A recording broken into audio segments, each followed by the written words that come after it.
예, 안녕하십니까.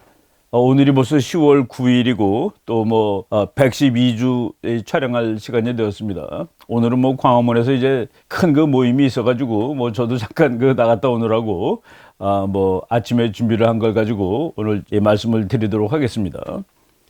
최근에 제가 이제 이 책이 나온 지는 좀 됐어요. 작년 바로 요맘때 나온 책인데 북한에서 이제 탈북한 상당한 엘리트죠. 김일성 대학 영문학과를 졸업한 주성하라는 분인데 그분이 이제 북한에 대해서 많은 정보를 가지고 있고 지금 현재 동아일보에 있습니다. 동아일보 기자로 있는데 그분이 쓴 평양 자본주의 백과전서라는 제목으로 되어 있는 책인데 제가 이 책을 작년에도 읽고 이번에 또 다시 이제 최근에 한번 읽어봤는데 여러분들한테 잠깐 소개하고 싶은 그런 내용들이 많이 있습니다. 그래서 그 얘기를 하고 그리고 지난주에 제가 미국 탄핵 얘기를 하면서 상황이 또 진행되고 있는데 그 부분은 오늘 말씀드리는 것으로 하겠습니다. 먼저 북한 얘기를 할 텐데 저희가 언젠가 몇 주 안 됐을 겁니다. 중국이라는 나라가 얼마나 부패하고 있는가 하는 얘기를 한 적이 있었습니다.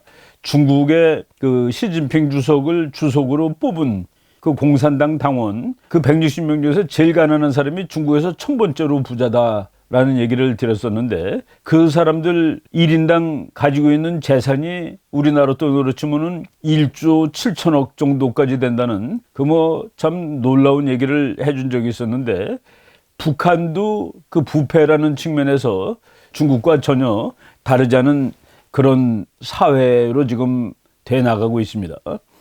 그래서 이제 우리가 부패라고 얘기하면은 그냥 자연과학적인 얘기로는 이렇게 썩는다는 소리인데 망가지고 썩고 그러는 것을 부패라고 그러죠. 그런데 이 사회현상, 정치현상에서 부패라고 말하는 것은 정치 권력을 가지고 있는 사람들이 그 권력을 가지고서 권력을 활용해서 부당하게 경제적 이득을 취하거나 부를 축적하는 것. 그러니까 자기 능력대로 예를 들어서 기업가가 무슨 대단한 물건을 발명하고 그것이 장사가 잘 돼서 많이 팔려서 돈을 버는 것은 전혀 그거 아닙니다. 그런데 부정한 방법으로 즉 권력을 이용해서 돈을 버는 거 이런 것을 부패라고 그러죠. 부정축제라고 그러고 이것은 지구 역사 어느 곳에도 있는 것입니다. 어느 곳에도 있는데 그래가지고 부패하고 정치 권력 관계를 제일 깔끔하게 설명한 이 용어가 있죠. 거의 금원이 되다시피 했는데 로드 액튼이라는 사람이 있습니다. 이것도 언젠가 우리가 한번 소개했던 얘기인데 이 사람이 한 금원이 있습니다. 금원. Power tends to corrupt. 권력은 부패하는 경향이 있다. Absolute power corrupt absolutely. 그런데 절대 권력은 절대적으로 부패한다. 그러니까 독재 국가일수록 그 권력이 더 부패하고 절대적인 권력은 절대적으로 부패한다라는 그런 말을 했습니다. 중국의 고사성어 중에 말이죠. 이거 관직, 예를 들어서 요새 말로는 고시죠. 옛날에는 과거입니다. 과거에 급제를 하게 되면은 그거를 가지고서 이제 높은 관직에 올라가면은 국민들을 잘 살게 해줘야 된다. 그런 공복으로서의 사명감이라기보다도 이제 너는 돈을 많이 벌게 되었구나. 높은 사람이 되었으니까. 그래서 중국의 고사성어 중에 승관발제라는 말이 있습니다. 발제라는 것은 이제 돈을 번다라는 그런 뜻이죠. 그러니까 관리가 되면은 돈을 번다라는 이거는 참 서양도 마찬가지지만은 동양 나라들이 오늘 보면은 중국, 북한이 특히 더 부패가 심하다는 사실이 이 동양에 이런 고사성어가 있기 때문이 아닌가 하는 그런 기분까지 드는 겁니다. 우리가 이제 로드 액튼 경입니다. 그 사람 이름은 길어요. 존 에머리치 에드워드 달버그 액턴 해가지고 아주 긴데 그냥 우리들이 흔히 로드 액튼 경이라고 알고 있습니다. 1834년생이니까 19세기 중반을 살았던 그런 영국의 역사가인데 이 사람이 정치 권력과 부패 관계에 대해서 얘기를 많이 했죠. 아까 말한 이 power tends to corrupt, absolute power corrupt absolutely. 권력은 부패하는 성향이 있다, 경향이 있다. 절대 권력은 절대적으로 부패한다라는 말 외에도 이제 despotic power is always accompanied by corruption of morality. 독재 권력은 항상 도덕적 부패를 동반하게 돼 있다. 이제 권력에 관한 얘기입니다. Authority that does not exist for liberty. 그러니까 자유를 위해서 존재하지 않는 권위는 is not authority but force. 그것은 권위가 아니라 폭력이다. 그렇죠? 이 권위는 그 개인들의 자유를 보장하기 위해서 존재해야 되는 것인데 그렇지 않을 경우 그것은 권위라고 얘기할 수 없고 폭력이라고 얘기할 수 있는 겁니다. Absolute power demoralizes. 절대 권력은 비도덕적인 것이 되고 만다라는 이런 하여간 권력이 부패하려는 성향이 많이 있는 것입니다. 바로 지금 오늘 제가 그런 정치학적인 중요 개념에 입각해서 북한이라는 사회를 아주 재미있게 이건 뭐 데이터 모음집이라고 말해도 됩니다. 그래서 이제 평양 자본주의 백과전서 주성화 기자가 지나는 진짜 북한 이야기. 우리가 이제 북한 연구할 때는 북한은 거의 암상자와 마찬가지입니다. 우리가 그 속에서 어떻게 일이 일어나는지 잘 모르죠. 그래서 북한에서 이제 뭐 정보를 많이 얻을 수 있는 사람, 북한에서 나온 사람들 그런 얘기들을 쭉 종합해가지고 이렇게 기록한 책인데 이 책을 보고서 이 책 말고 이 주성화 기자가 여러 권의 책을 썼는데 많은 사람들이 이제 이 책을 읽고서 이제 감동을 받는데 태영호 공사라고 북한에서 탈출한 상당히 고위급이죠. 영국에서 공사를 하던 사람인데 그 사람도 주성화 기자가 썼던 글을 보고 한국으로 오기로 결심했다라고 이렇게 얘기를 합니다. 이분은 북한에서 이제 김일성 대학을 나오고 거기서 살다가 3번이나 한국으로 탈출을 하려고 시도를 했는데 실패를 했고 세 번째 2002년에 탈북에 성공해서 한국으로 왔습니다. 한국에 와서 이제 연세대학교 행정대학원에서 정치학, 국제정치학 공부해서 석사도 받았고 그리고 2003년 이후부터 그러니까 한 15, 16년 지금 넘었습니다. 동아일보 기자하고 있는 분인데 제가 그 책을 아주 재미있게 읽었고 상당히 북한 사회에 대한 좋은 정보를 제공해주는 그런 책입니다. 요즘 북한 꼬마들한테 너 커서 뭐 되고 싶니 그러면은 돈주가 되고 싶어요. 그런데 돈주. 그러니까 돈이라는 것은 우리나라 말입니다. 돈. 그리고 주라는 것은 주인할 때 주인데 과거에는 전주라고 썼습니다. 전주. 돈을 다루는 돈을 이제 많이 갖고 있는 사람이 그냥 돈주예요. 우리말로 그냥 번역을 한다면 신흥자본가 외화벌이 사장 이런 거로 해석하면 됩니다. 북한의 많은 꼬마들이 나는 크면은 돈주가 될래요. 부자가 되겠다는 그런 소리죠. 그래서 이제 북한의 자본주의가 아주 기형적인 모습으로 발전하고 있습니다. 북한의 일반 노동자가 1년 동안 버는 돈을 다 합친 거. 그러면 우리 개념으로 연봉 되겠습니다. 하나도 안 쓰고 다 합치면 연봉이죠. 월급을 꼬박 1년 동안 모으면은 그 돈이 얼마냐? 5달러랍니다. 5달러.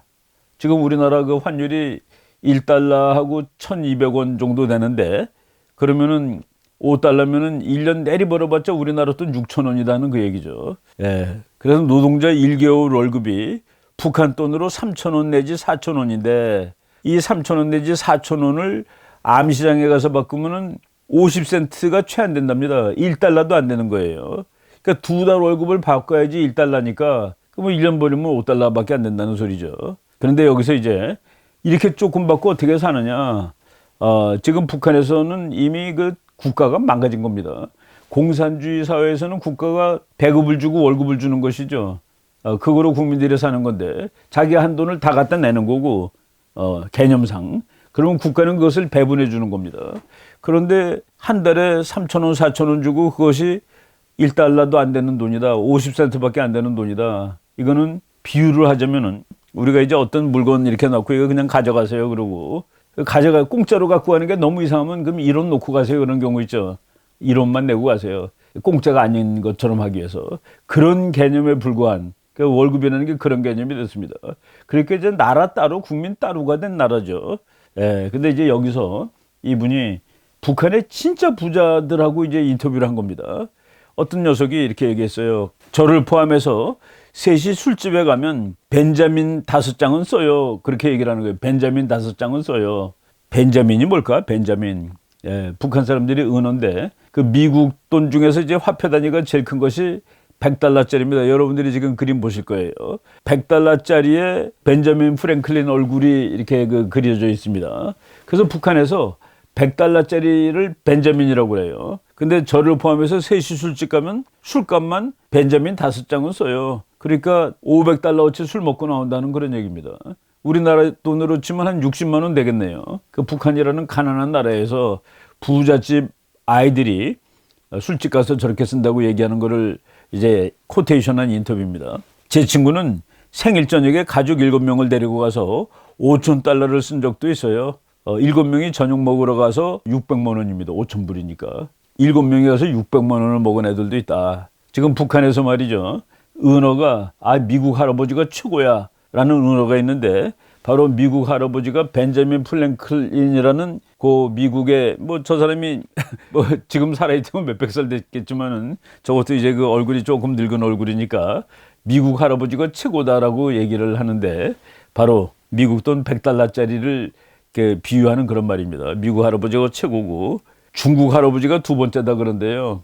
중국 할아버지가 두 번째다 그러는데 중국 돈도 종이돈은 종류가 6가지인데 중국 돈은 모든 종류 1원서부터 1위안이죠. 5위안, 10위안, 20위안, 50위안, 100위안 해가지고 6종류가 있는데 중국 돈은 전부 모택동만 그려져 있습니다. 1원짜리서부터 100원까지.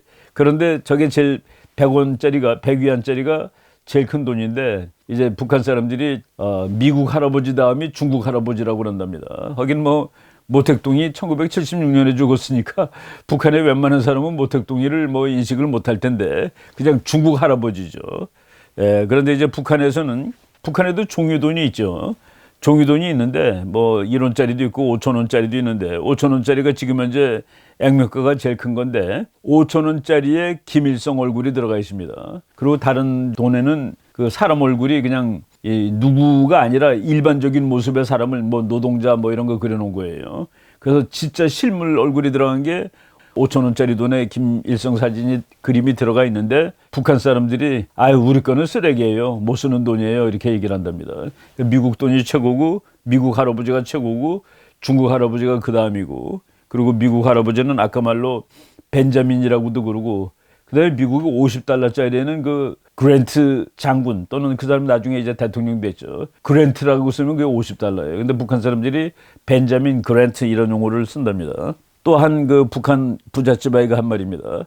평양에서는 벤츠 C클래스만 다 먹혀요. 이게 애들 말은 확실히 우리랑 비슷한 것 같아요.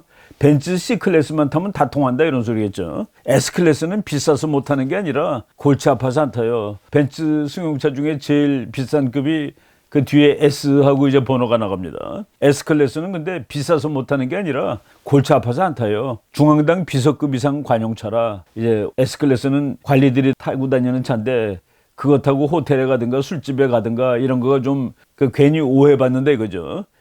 소문이라도 잘못 나면 큰일 나니까요. 우리나라도 한 20년 됐나요? 야타족이라는 족이 있었죠. 뭐 부잣집 아들 그 망나니 같은 친구들이 그 좋은 승용차 타고 다니면서 길거리에 그 여자들 보고 이쁘게 생긴 여자들 보고 너 이거 타라 그러면 야타. 그래서 야타족이라는 그런 말이 있었는데 북한에도 그런 이 문제라기보다도 그런 퇴폐 상황이 지금 전개가 되고 있는 겁니다. 이게 2018년에 나온 책이고 2018년 얘기인데 지금 미국이 북한을 이제 목을 조르고 있습니다. 이코노믹 생션을 하죠. 경제 제재를 하죠. 경제 제재는 우리 국제정치학자들 사이에서는 그것은 그렇게 성공할 가능성이 높은 효과적인 정책은 아니다라고 얘기를 하고 있고 제가 이제 이 강의를 통해서도 여러 번 그런 말씀을 드린 바가 있었습니다. 세계 국제정치 역사를 봤을 때 이코노믹 생션은 그다지 효율적인 것은 아니었습니다. 그것을 이제 비웃기라도 하듯이 북한의 그 젊은 친구가 이렇게 얘기한 겁니다. 그 어떤 대북 제재도 북한 상류층의 사치는 막지 못합니다. 이제 작년까지 얘기해요.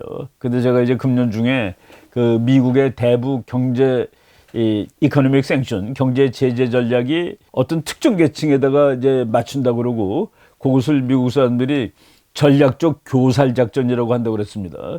Strategic Strangulation 이런 말을 썼는데 바로 그 전략적 교살 작전이 지금 우리 주성아 기자가 쓴 북한의 자본주의 무지무지하게 부잣집 아이들 걔네들한테 최근 얘기로는 피해를 입히고 있다라고 지금 보여지고 있죠.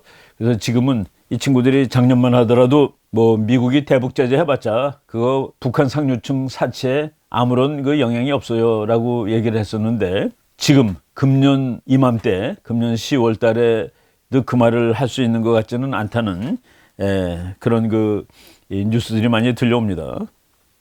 북한에서 이제 장군들을 장령이라고 합니다. 장령. 이 책에 나오는 제가 이 책을 뭐 다 읽어드릴 필요는 없고 앞에 한 앞부분에 이제 재미있는 얘기 좀 이렇게 말씀을 드리는 겁니다. 군 장령급 인사를 담당하는 중앙당 61부, 그러니까 중앙당 61부라는 데서 대좌, 북한은 우리의 대령이 북한의 대좌입니다.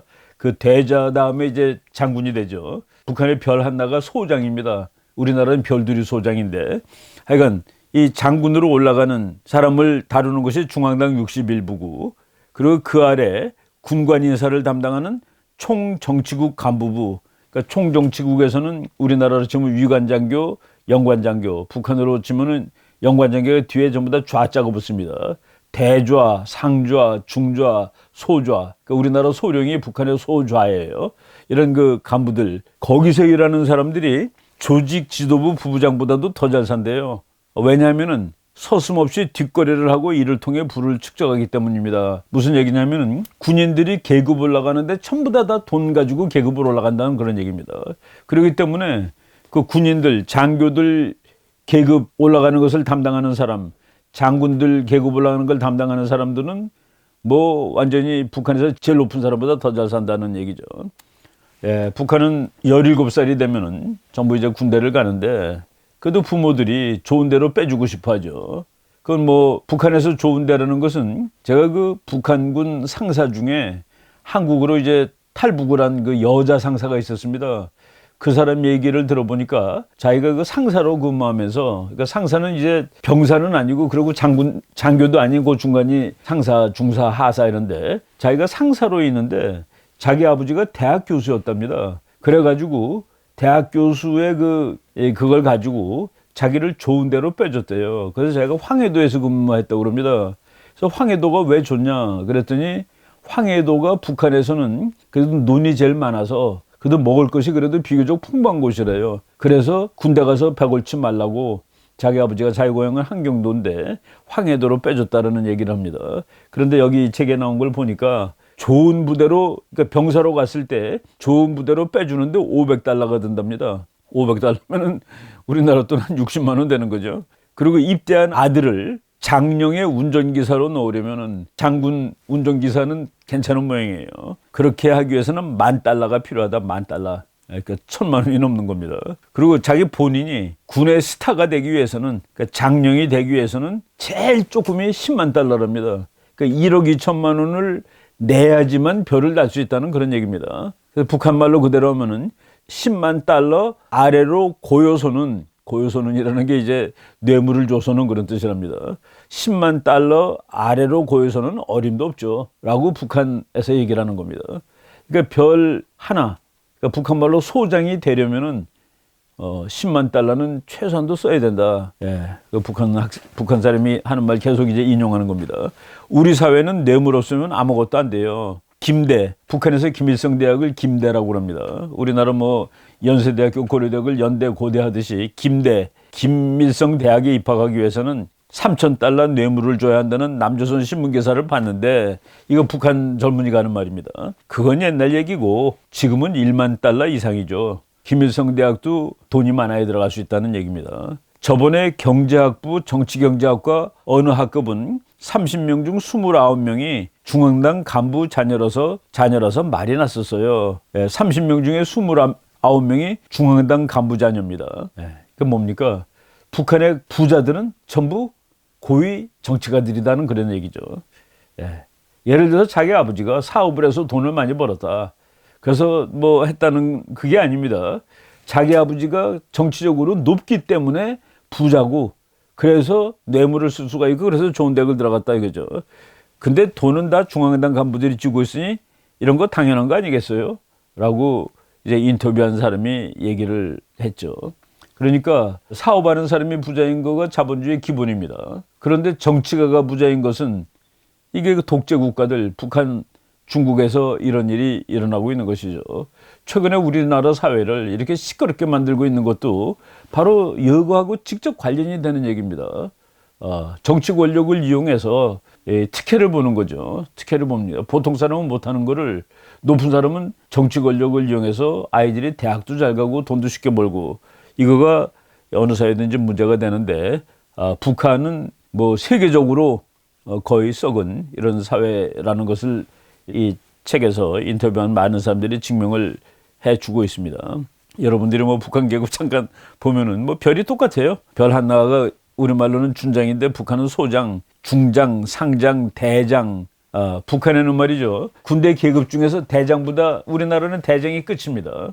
미국은 대장보다 하나 높은 거가 이제 별이 5개가 있죠. 원수. 그래서 메가더 원수라든가 뭐 또는 뭐 아이젠하워 원수, 이렇게 그 별 5들이 있는데, 주로 이제 전쟁할 때, 큰 전쟁을 치를 때, 군대가 뭐 1000만 명씩 될 때, 그때 이제 원수급의 이제 장군이 나오는데, 북한은 지금 별 4뒤에 차수라는 게 있습니다. 차수. 그러니까 별 4보다 하나 높은 거예요. 뭐 리용호 차수라든가 뭐 이런 사람들이 이제 우리가 이름 많은 사람이 있습니다. 그다음에 그 다음 계급이 인민군 원수입니다. 인민군 원수. 그 위에 또 있습니다. 공화국 원수. 그래서 지금 김정은이가 공화국 원수입니다. 그 공화국 원수 위에 또 더 높은 것이 대원수입니다. 대원수. 북한에는 대원수가 2명이에요. 다 죽었지만은. 하나는 김일성이고 하나는 김정일입니다.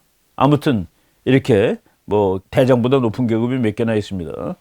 그리고 뭐 이제 그냥 우리가 상식으로 우리나라 이제 군대 가면은 이제 이병이라고 그러죠. 이등병. 이등병을 북한에서는 전사. 그리고 우리나라 이제 막대기가 2개 되면 일병이라고 그러는데, 그걸 하급병사. 그 3개가 되면 우리나라는 상병이죠. 그걸 중급병사. 그리고 이제 4개가 되면 상급병사. 우린 병장이라고 그럽니다. 하사, 중사, 상사, 특무상사. 이건 우리랑 뭐 같은 것 같아요. 그 다음에 소위, 중위, 상위, 대위. 우리나라는 소위, 중위, 대위 해가지고 이 3번 거치고 그 다음에 이제 소령으로 올라가는데, 북한은 소위, 중위, 상위, 대위로 되어 있습니다. 그리고 이제 우리나라 소령에 해당되는 것이 소좌, 중령이 중좌, 그리고 뭐 영관급이 북한에 4개니까 소좌, 중좌, 상좌, 대좌. 그러니까 우리나라 대령이 북한의 대좌입니다. 뭐 이런 식으로 이제 계급이 우리보다 복잡하고, 북한은 뭐 역시 그 군의 나라죠. 성군 정치의 나라고. 그래서 이제 군대 10년을 있으면은 옛날엔 공산당에 그냥 자동으로 입당이 되는 그런 것이었는데, 요새는 그것도 돈 안 내면 안 된대요. 공산당 당원이 돼야지 북한의 간부가 되는데, 노동당이죠. 노동당 당원이 돼야지 북한에서 간부로서 살 수 있는데, 군대를 10년 하면은 옛날에는 자동 입당을 시켜줬는데, 지금은 그것도 돈을 내야 된다. 이건 뭐 또 북한이 얼마나 이제 썩어가고 있느냐를 얘기를 이 책에서 계속 인용을 하겠습니다.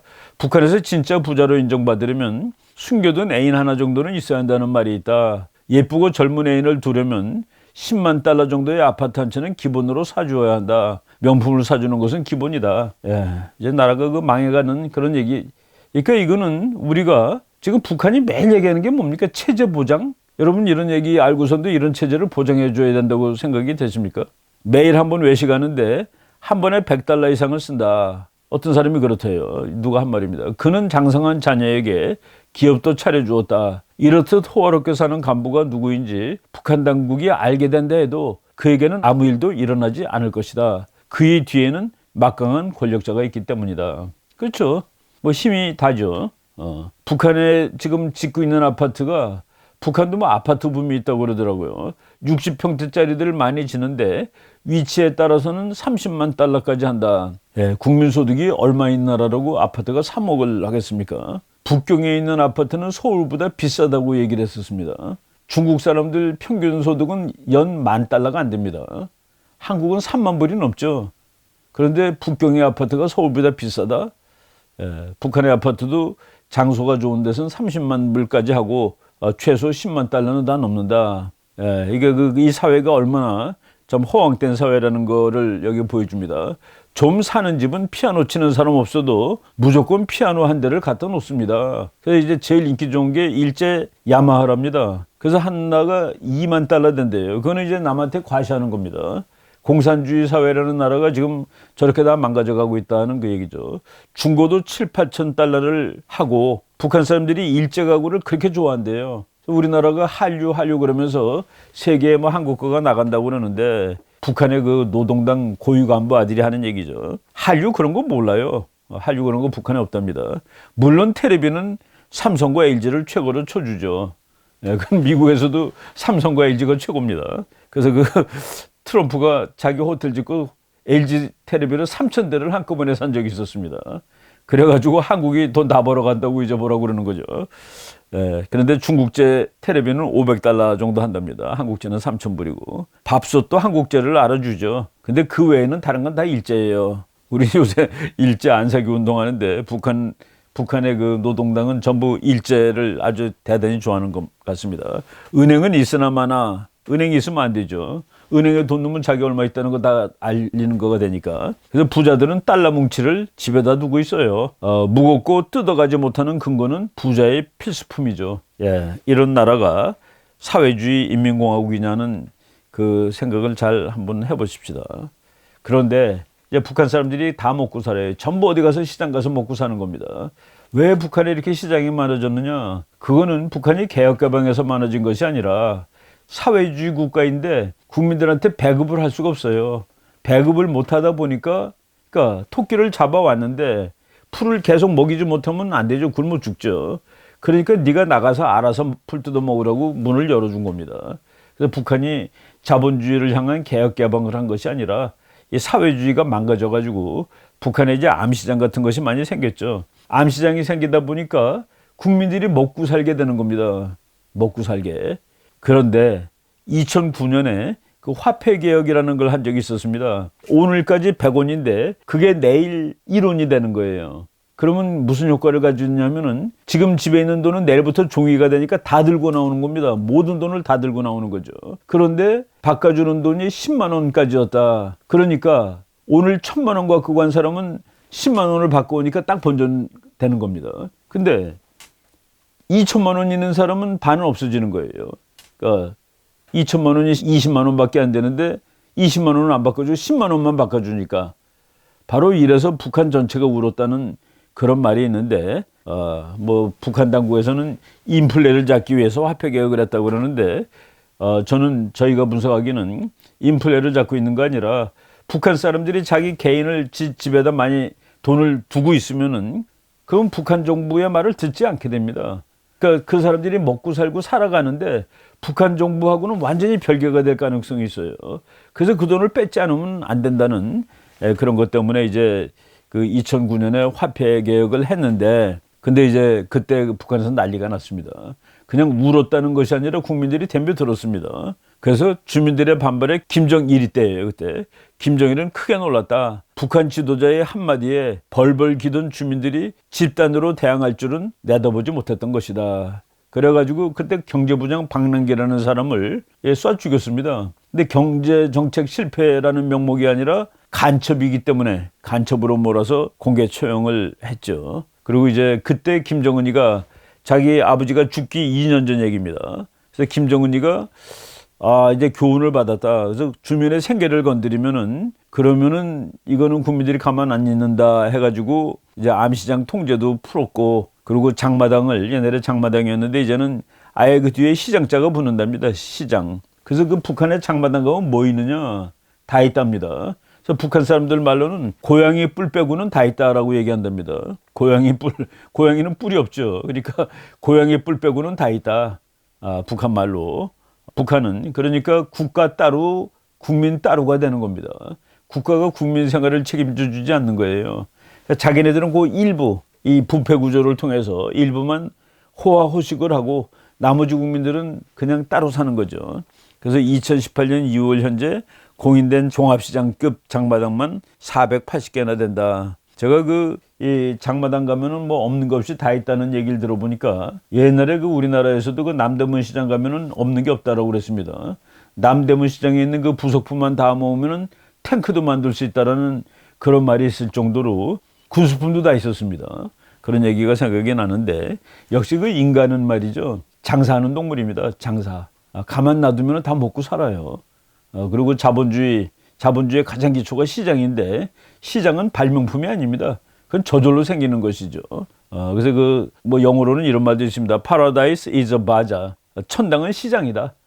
천당은 시장이다. 낙원은 시장이다. 이런 말도 있을 정도로 지금 북한이 그거로 먹고 사는데 종합시장 이외에도 골목시장, 야시장 뭐 이런 것들이 곳곳에 존재하고 그래서 북한 주민은 이곳에서 생활용품의 80 내지 90%를 해결할 정도다. 이 장마당에서 근무하는 예를 들어 내 직업은 장마당에서 일하는 거야 라는 사람이 북한 주민의 3분의 1 정도 되고 그리고 북한 전체 그 경제 생산량의 3분의 2가 장마당에서 나온답니다. 그래서 시장을 이제 북한 사람들이 경험을 하고 있어요.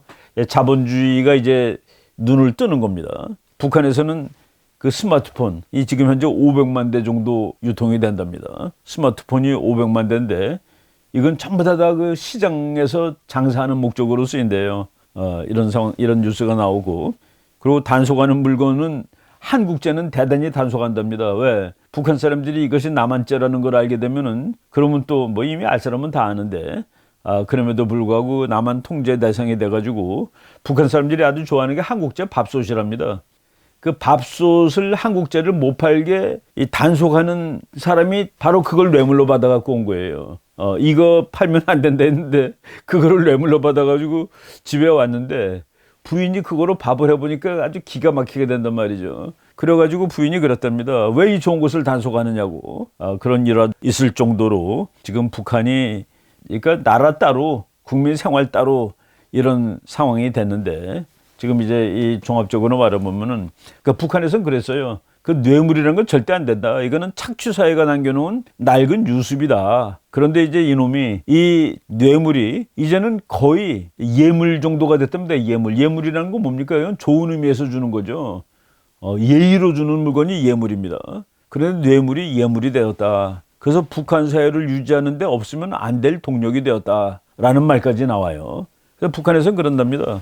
100원 떼어먹은 놈은 자기 비판을 하고 1000원 떼어먹은 놈은 호상 비판, 서로 이제 비판하는 거죠. 그리고 10,000원 떼어먹은 놈은 주석단에 앉아서 회의를 한다. 그러니까 북한 사람들이 이미 그 정치 권력에 대한 존경심이라든가 뭐 두려움이라든가 이런 것들이 이제 많이 줄어든 것이죠. 이거 여기 나온 자료인데 2010년에서 2014년까지 우리나라 그 서울대학교 평화통일연구원에서 조사한 바에 의하면 북한 주민은 자기가 번 돈의 20%를 뇌물로 바친답니다. 그 뇌물이라는 것이 그러니까 부패의 일상화가 된 거예요.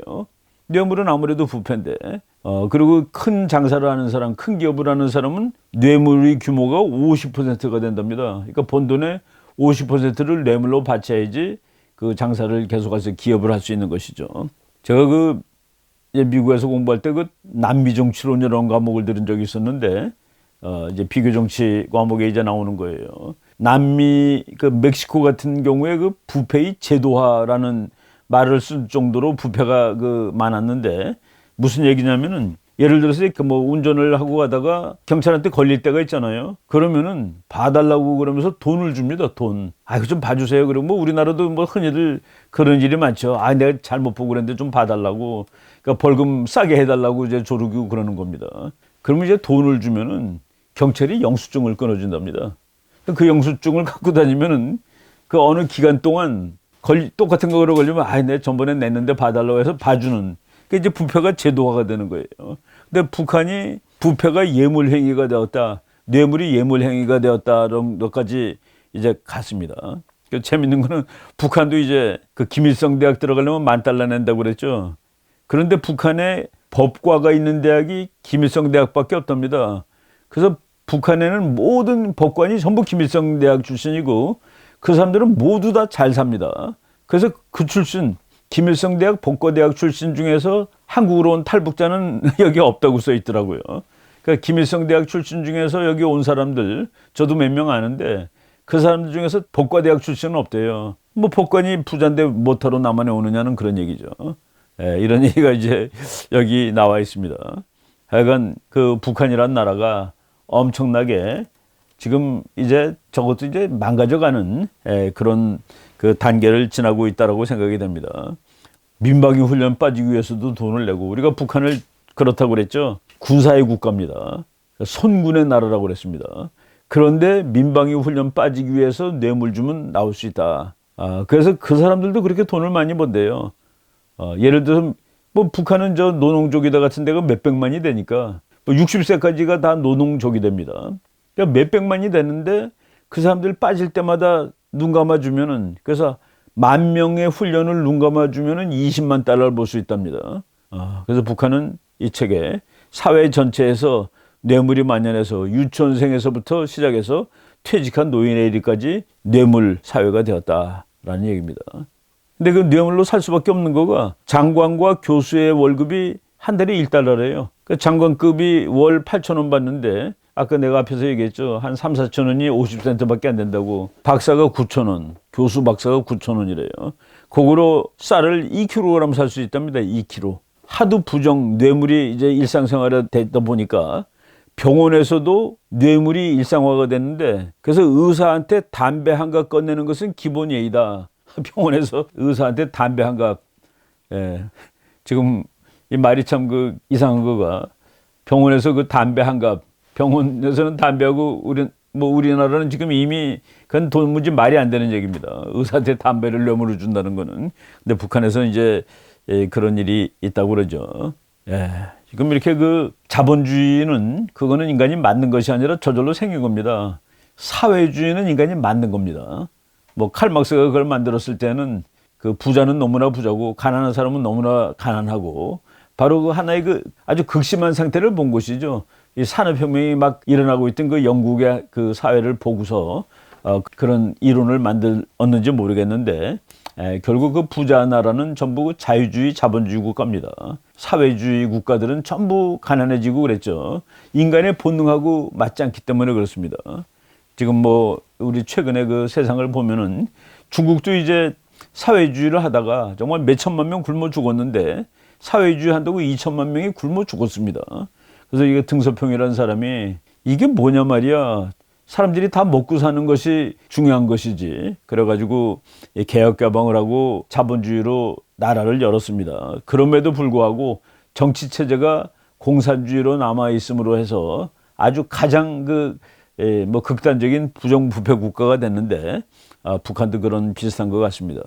레이건 대통령이 이렇게 얘기한 적이 있죠. 나는 미국을 모든 사람이 부자가 될 수 있는 나라로 만들어 드리겠습니다. 이것이 맞는 말입니다. 그래서 나는 여러분들 가만 놔두겠습니다. 나라가 개입하지 않고 나는 미국을 모든 사람이 부자가 될 수 있는 나라로 만들어 드리겠습니다. 이게 국가가 개입하지 않고 국민들이 스스로 알아서 하게 하는 거, 이런 거가 이제 제일 훌륭한 제도, 그리고 성공하는 제도가 된다는 것은 뭐 역사의 경험이라고 말할 수가 있겠습니다. 북한은 국가가 잘 살기 위한 모든 방법을 거역한 나라가 일단 됐죠. 모든 것이 초월적 독재자 1인의 지휘 아래 이루어졌기 때문에 그렇습니다.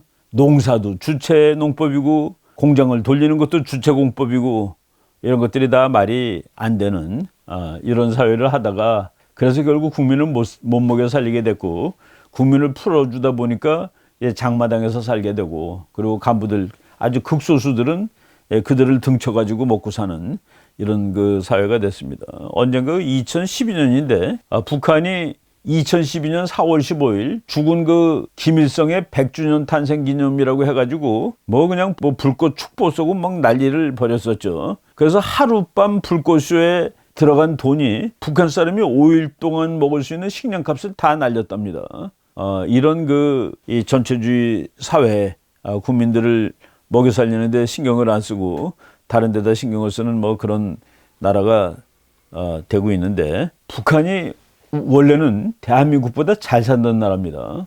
그래서 제가 그 학생들한테 얘기할 때 1960년도에 그 숫자 80, 240, 800이라는 숫자를 한번 보라 하고서 80이 대한민국 국민들의 1년 동안 버는 그 개인 소득입니다. GDP 퍼 캐피타가 남한 80불, 북한 240불, 그리고 800불은 필리핀이었습니다. 뭐 데이터마다 조금씩 다르지만은 뭐 어떤 데이터는 우리나라가 북한이 1.5배라는 데도 있고 뭐 3.5배라고 쓴 데도 있습니다. 아무튼 북한이 1972년까지 한국보다 더 개인적으로 잘 살았다.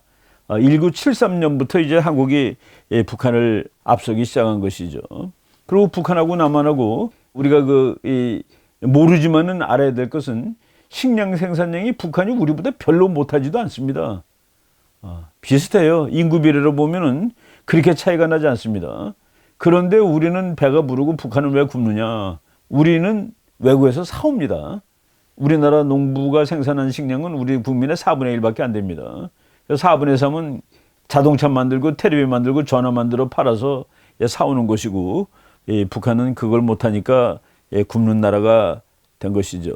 여러분들 저 북한의 그 지방에 있는 가게 상품 진열하는 거 보면은 우리나라 60년대도 안 되는 그런 모습을 하고 있습니다. 그리고 1993년, 94년에 정말 그 굶어 죽은 사람이 수백만 명입니다. 너무 많이 죽어서 관에다 해서 묻지도 못하고 철제관으로 만들어가지고 죽은 사람을 거기 넣고 와서 이렇게 땅에 묻고, 그리고 관을 다시 물로 닦아가지고 새로 쓰고 뭐 이런 정도로 북한이 피폐했는데, 근데도 핵폭탄 만들고 다 이러고 있는 것이죠. 제가 그 마지막으로 그 안드레이 랑코프라는 그 이분 얘기도 제가 한번 뭐 인용을 했던 적이 있었습니다. 김일성 대학에서 학부를 졸업하고 호주 가서 이제 박사를 받았고, 우리나라 국민대학에서 이제 가르치는 그 러시아 사람입니다. 한국말도 잘하는 사람인데, 지금 북한이 이제 거의 이 국가가 끝나가게 되는 거를 이 사람이 아주 극적으로 묘사를 했습니다. 북한 통치배들에게는 집에서 두부를 만들거나 편리한 옷을 재봉하는 아줌마들이 미국 제국주의나 남조선 괴뢰보다 더 무서운 것이다. 조 집단들은 이제 돈이 많아지면은 김정은이가 필요 없는 집단이 됩니다. 그럼 나라 따로 국민 따로가 되고, 이거는 뭐 언제라도, 그리고 저 사람들한테 그 이익이 손해나는 정책을 하게 되면은 북한이 이제 뭐 뒤집어지는 폭동이 나는 그런 일도 있을지 모른다는 상황이죠. 그래서 그 랑코프 교수가 북한 워크아웃이라는 노스코리아 워크아웃이라는 그 책에서 저런 언급까지 하고 있었다는 얘기입니다. 여러분들이 뭐 그림 이렇게 잠깐 보세요. 나온 지 얼마 되지 않은 그림인데, 북한은 뭐 저렇게 살고 있습니다. 군인 걸어가는 키 한번 보세요. 미군하고 한국군은 키가 거의 비슷합니다, 이제. 근데 북한군은 뭐 그냥 꼭 초등학교 애처럼 이렇게 키가 작고, 그런데 빨리 우리가 자유민주주의로 통일을 해서 저기 있는 사람들, 저 헐벗고 굶주린 사람들, 그리고 지금 이 주성아 기자 책에 말했듯이 이렇게 아주 극단적으로 부가 불균형된 이런 것들, 이런 사회를 다 구제해줘야 될 거라는 그런 생각이 들었습니다. 그래서 하여간 뭐 이 책을 다시 한번 읽으면서 여러분한테 좀 그 몇 가지 기본 데이터를 소개했습니다. 이 주제는 여기까지 얘기하고, 그리고 저 2부로 지금 미국에서 진행되는 얘기 그걸 잠깐 말씀드리도록 하겠습니다.